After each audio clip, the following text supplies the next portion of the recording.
Okay, let's unpack this. Imagine a really powerful empire, an emperor kind of shrouded in mystery, and this one lone official who actually dares to speak truth to power. This deep dive takes us right into the heart of a super high stakes imperial drama.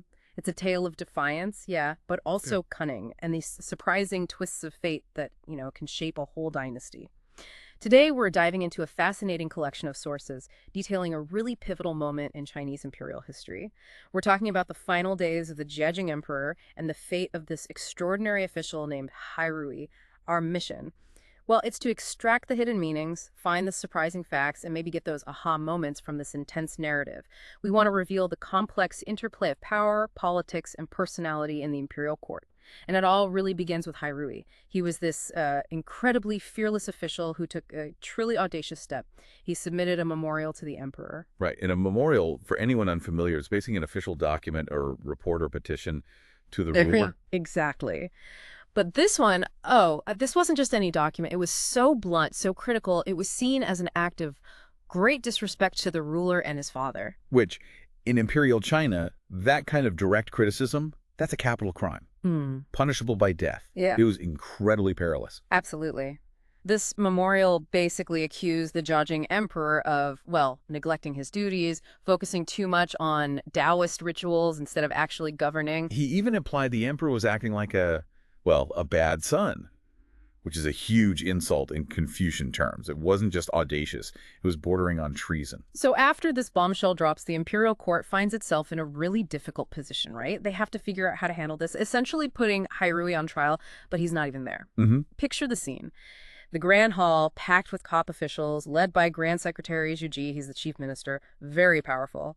Our sources tell us they'd already prepared their rebuttals to Hairui's points, but when it came time to debate, nothing. They were as numb as stone, just completely reluctant to engage. It's like they resigned, yeah. Almost like it was just a foregone conclusion, so why bother? It really shows a kind of paralysis within the power structure. Exactly. Fear, apathy, maybe just political calculation. And into this tense silence steps Chen Hong. He's the chief eunuch, and he comes in with real authority. Oh, yeah. Shenong doesn't hold back. He aggressively questions their silence, basically demanding, are you all defying the imperial decree? Putting the pressure right on them. And that's when an official named Li Qingwan speaks up. But he does something clever. He doesn't argue about Hairui's guilt. No, he challenges the whole process. Right. He says something like, Hairui himself isn't here, so who's going to answer our questions? If nobody answers, how can we even debate his crime? It's a brilliant procedural objection. It really is. He's pointing out the absurdity of it. Then he layers on this powerful Confucian idea. There are no unrighteous parents in the world, much less unrighteous rulers and fathers. Ah, that's key. What's the implication there? Well, it implies the emperor, as the father of the nation, can't be fundamentally wrong. It allows the officials to sort of nod along, showing subtle support for Hairui's underlying point that the emperor should be righteous without actually endorsing the disrespectful way Hairui said it. So it's a form of passive resistance almost. Precisely. A very subtle political move. The sources say the other officials silently approved. Okay, so the air in the room must have been thick. Chen Hong, the eunuch, he's probably fuming, right? He tries to regain control. He does. He targets Wang Yongji, an official who'd just gotten back to the capital.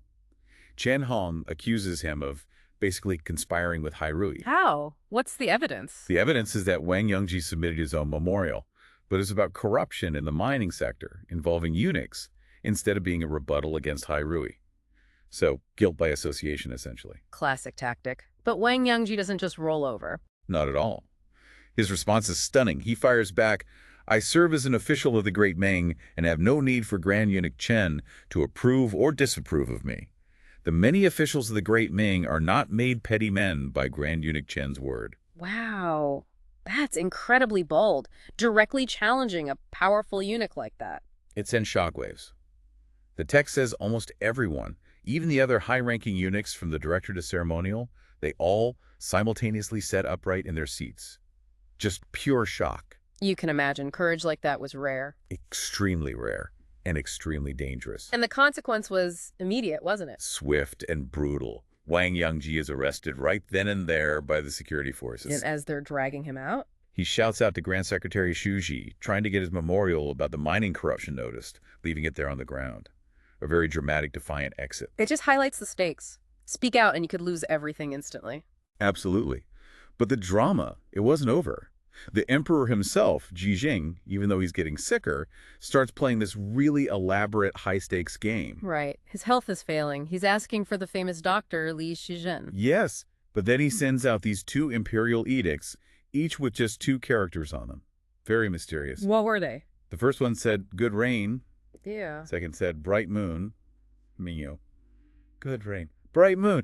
What on earth could that mean in this context, given everything happening with Hai Rui and the court tensions? Exactly the question everyone was asking. It fell to Prince Yu, the emperor's son and heir, and the top grand secretaries Shuji, Gaogong, and Zhang Dusheng to figure it out. It's like a deadly riddle. And Zhang Zhuzheng, who later becomes a major figure himself, he has an idea. A brilliant one. He connects good rain to Li Shizhen. There's a famous line of poetry, good rain knows its season and comes forth in spring, which links poetically to Li Shizhen's name and where he was from. Okay, that makes sense. Poetic but logical. What about bright moon? Zhang Jujing connects bright moon to Hai Rui.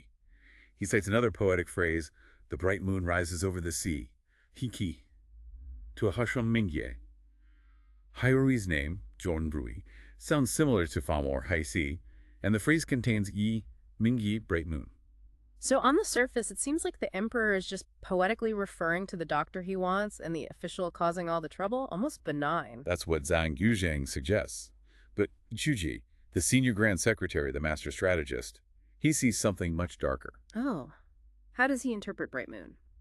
He offers a chilling interpretation. First, he suggests bright moon implies the great Ming has no sun. The character for Ming is made of sun and moon. So if you emphasize the moon, you're saying the sun of the emperor is absent, disregarded. Wow, that's twisting it. Then it gets worse. Shuji then links bright moon directly to a death sentence. Autumn execution.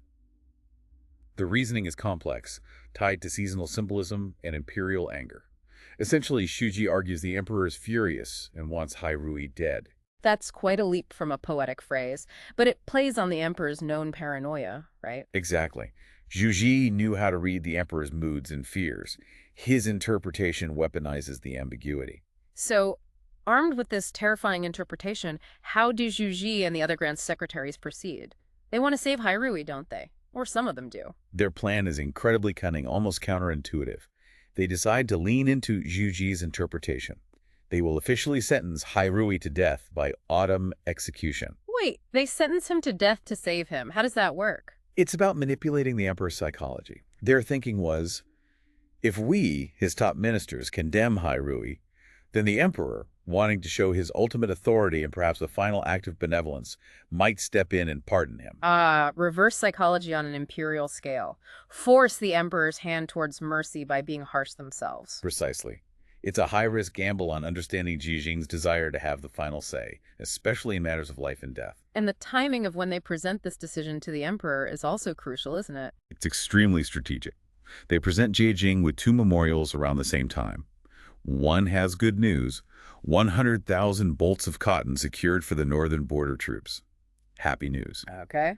And the other? The other contains the tragic news that Hai Rui's pregnant wife died during childbirth while trying to travel back home. A deeply personal tragedy for Hai Rui. How does the court react to that news? Chen Hong, the eunuch, callously called it heaven's retribution against Hai Rui. Just awful. And the emperor, he has the good news, the tragic news, and the recommendation for execution. What does he do? He contemplates. Then he takes his brush and makes a heavy goo mark, like a check mark or hook, next to Hai Rui's name on the execution list, the sign for approved. Execution confirmed. Oh no. So the plan backfired. It seems so. The sources describe the reactions. Shuji's face goes pale, his gamble failed. Chen Hong's eyes light up, he got what he wanted. And Huang Jin, another powerful eunuch, remains completely expressionless. A very tense moment. So Hai Rui is condemned. This sets up a real race against time, doesn't it? This whole idea of autumn execution. Yes, the Kijo. It wasn't just any execution date. It was specifically tied to the solar term Lichin, the official start of autumn in the traditional calendar. Why autumn? It was believed that autumn was when the killing aura of heaven was strongest. So, executing criminals then aligned human justice with the cosmic order. It added this whole layer of ritual and fate to it. Heavy stuff. And there were omens too, right? At the execution ground. Yes, in the imperial prison. They set up the gallows under an ancient phoenix tree, and there was this ritual. They'd watch leaves fall from the tree to see Hairui's fate. Like a form of divination? Sort of. Initially, the leaves were falling away from the news. That was seen as a sign of hope, a possible path to life. But then the tension builds. And one final leaf, after fluttering for a moment, falls directly through the loop of the noose. Oh, chills. A sign that there's no escape. Exactly. The omen suggests his path to life is blocked. Fate seems sealed. Yet, even with the execution order signed and the omens looking bad, there's another twist involving the emperor. There is. Jiajing gives a very specific, very strange command to the eunuch Wang Jin, the one tasked with delivering the final execution warrant. Grades the command. He tells Wang Jin to deliver the order on foot. No sedan chair, no horse. Just walk. And he's to start at noon. On foot? To deliver a death warrant? Why would he order that? Huang Jin wasn't exactly young or spry, was he? No, he was still limping from previous punishments. It seems deliberately slow. Why would an emperor who just approved an execution make the delivery take as long as possible? That's another puzzle. Is he having second thoughts?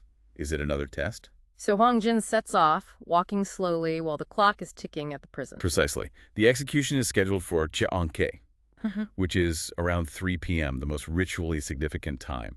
The sundial's shadow is creeping closer. You can just imagine the scene. The executioner's waiting, getting impatient, maybe even hoping for a delay. Hairui waiting, and Huang Jin just walking. Limping, even. Every step delaying the inevitable, embodying this sense of heaven's will, or perhaps the emperor's ambiguous will, playing out in real time. It's incredibly tense. Okay, so after all that build-up, the execution order, the omens, the slow walk, what actually happens? Does Huang Jin make it in time? Before we get to the absolute final moment, there's another incredible scene. Zhao Jing, despite having signed the death warrant, actually goes to see Hairui in prison. He visits him. Yes. After condemning him. Yes. And they have this philosophical debate. Hairui uses the metaphor of the empire being like a mountain, the ruler, and a river, the officials and people, suggesting the river needs a mountain but flows naturally. A classic idealist view. How does Zhao Jing respond? Zhao Jing, ever the pragmatist, corrects him. He says, essentially, the ruler isn't just a mountain and the subjects aren't just a river. Both need to be managed. He argues that both ruler and ruled require active governance, reflecting his own, often harsh, ruling style. It's a fascinating glimpse into his mind right at the end. A final lesson from the dying emperor to his fiercest critic. And then comes the biggest twist. The biggest twist. Jing tells Hairui, I will let you live past this year. He pardons him. He pardons him after everything. Why? What's his reasoning? His reasoning is pure imperial politics and maybe a strange kind of foresight. He explains that if he dies without pardoning Hairui, his son, the next emperor, would be forced to execute Hairui to appear filial to uphold his father's judgment. So pardoning Hairui is actually a way to protect his son's reign from starting with such a controversial execution. And perhaps to preserve Hairui himself. Jiaojing effectively says, by pardoning him now, I take the political heat and I leave my son, this powerful symbol of integrity, untainted by the need to kill him. That is, wow, an incredible calculation. It really is. The ultimate power play, even in death. But just as this pardon is given, what happens? The sound of the Jingyang bell rings out across the Forbidden City, the signal that the emperor has died. Zhang is dead, right after pardoning Hairui. And how does Hairui react, the man who risked death to criticize him? His reaction is incredibly powerful and, according to this historical record, completely genuine. He heard the news and cried out loudly, vomiting everything he had eaten and collapsing to the ground. Pure, violent grief. That's astonishing. It speaks volumes about the complex relationship there, doesn't it? Respect, maybe even a strained loyalty despite the opposition. Absolutely. It shows the human element underneath the political drama. So Zhang dies, Hairui is pardoned but grief-stricken. What about Jiajing's actual legacy, the transition of power? This is where it gets even more dramatic. Under Jijing's pillow, Prince Yu finds hidden edicts, Jijing's final commands. Secret edicts. What do they say? There are 3 key ones. First, a massive land reform, returning 1.45 million mo Lo. That's a huge amount of land from the estate of a deceased prince back to the common people. A final act of surprising benevolence. That's significant, a gesture towards the people. What's the second? The second officially pardons Hairui and reinstates him. But it's the wording that's amazing. Jiajing calls Hairui the great Ming's divine sword. Only the virtuous can wield it. I am unworthy. You are more benevolent than I, so I leave him to you. He calls his son more benevolent and leaves Hairui, the sword, to him. Wow. It perfectly sets up Hairui as this crucial figure for the new reign, passed on with the old emperor's complicated blessing. And the third edict? It names the key ministers for the new emperor to rely on: Shuji, Gao Gong, and Zhang Zhizheng, in that specific order. Judging is structuring the next government from his deathbed. Incredible foresight and control, right to the very end. So, Prince Yu becomes Emperor Longking, the new era begins. Yes. Picture the scene. The Meridian Gate, the main entrance to the Forbidden City, on the day of Longking's enthronement. All the officials are kneeling, waiting. And then Longking appears. But he's not alone. This is the symbolic climax. He walks through the Meridian Gate hand in hand with Hairui. Hand in hand with the pardoned official. Yes. The man who almost died for criticizing the previous emperor is now literally walking side by side with the new emperor into the heart of power. That sends an unmistakable message, doesn't it? Oh, absolutely. It's a powerful visual statement. This is a new era. Reform is coming. Integrity is valued. It signals a clear break from Jiajing's often harsh and withdrawn reign and offers hope for the dynasty. So looking back at this whole saga, what does this all mean? We've gone from this daring critique through a cryptic imperial game, a race against time, a deathbed transformation. It really reveals how one person's integrity, Hairui's unwavering stance, could shake an entire empire. But also how complex power is. Intentions, actions, outcomes, they're rarely straightforward, especially at that level. It makes you think about how we interpret things, doesn't it? Definitely. It reminds us that even when something seems clear, like an imperial edict or maybe even a modern news headline, there are always layers underneath, hidden motives, unspoken contexts. Like deciphering good rain and bright moon, you have to look beyond the surface, understand the signals, the why behind the what. Exactly. Context is everything. Recognizing those subtle signals is crucial. So here's a final thought to leave you with. Was Hairui truly this independent divine sword for the new Emperor Longking? Or was he, in a way, a creation? A powerful symbol shaped by the complex interplay of a dying emperor's final calculations, the cunning maneuvers of ministers like Shuje, and the new emperor's own need for a symbol of change. Was he the catalyst or the result? Right. What stands out to you most about the legacy we've explored in this deep dive? Something to mull over.